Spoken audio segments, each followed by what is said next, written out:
Chers amis, bonjour. Alors vous avez dû voir la dernière vidéo dans laquelle je vous présente un petit peu l'histoire du quartier des Alagados.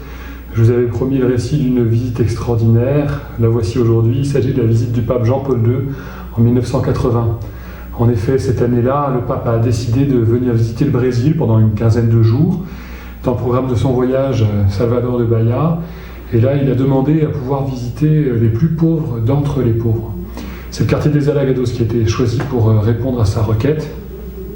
Et cette visite a été préparée.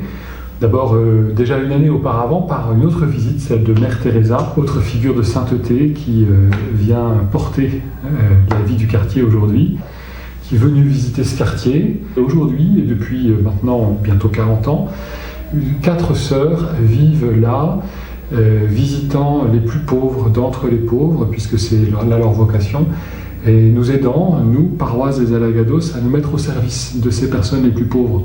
Préparation plus matérielle aussi, pour la visite de Jean-Paul II, certaines rues du quartier ont été aménagées, pavées, et puis surtout l'église actuelle de la paroisse a été construite à cette occasion en quelques mois simplement.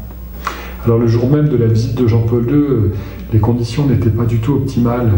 En effet, ce jour-là, il pleuvait à verse, et vous vous souvenez que le nom de la paroisse, les Alagados, signifie inondation à cause de cette construction sur le fond de la baie.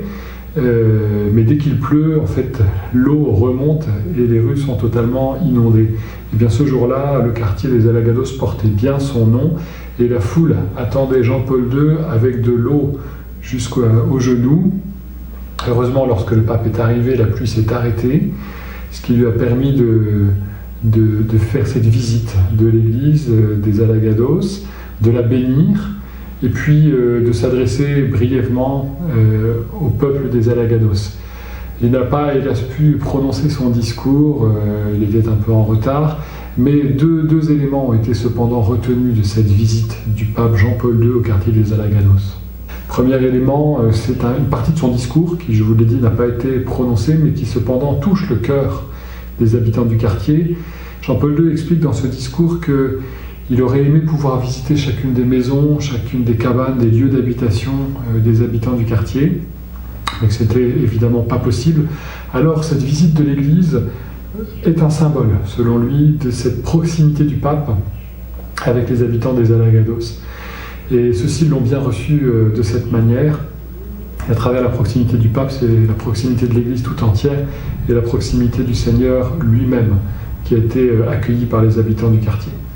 Le deuxième signe très fort, ça a été la rencontre entre le pape et la petite Lucie Meyer, qui est une jeune fille d'une 12aine d'années qui habite le quartier et qui, la veille au soir, dit à ses parents « Demain, j'irai voir le pape ».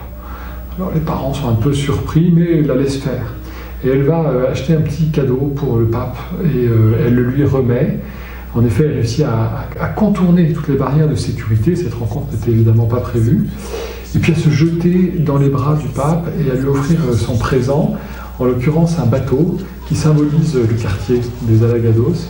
Le pape accueille ce cadeau avec beaucoup de bienveillance et surtout reçoit cette petite Lucie Meyer dans ses bras, longuement. Ils échangent quelques mots, et ces images restent très marquées dans l'esprit des habitants du quartier. On a même fait une petite statue qui est dans l'église des Alagados aujourd'hui, et qui manifeste bien cette affection forte de l'église pour les plus pauvres de ses enfants. Voilà, Jean-Paul II aujourd'hui veille clairement sur ce quartier des Alagados. Notre paroisse est la première à avoir reçu le nom de Saint Jean-Paul II le jour même de sa canonisation, la première au monde. Alors du haut du ciel, Jean-Paul II veille sur chacun de ses enfants des Alagados, et nous nous confions à son intercession. Merci une fois encore de votre fidélité, de votre soutien. À très bientôt.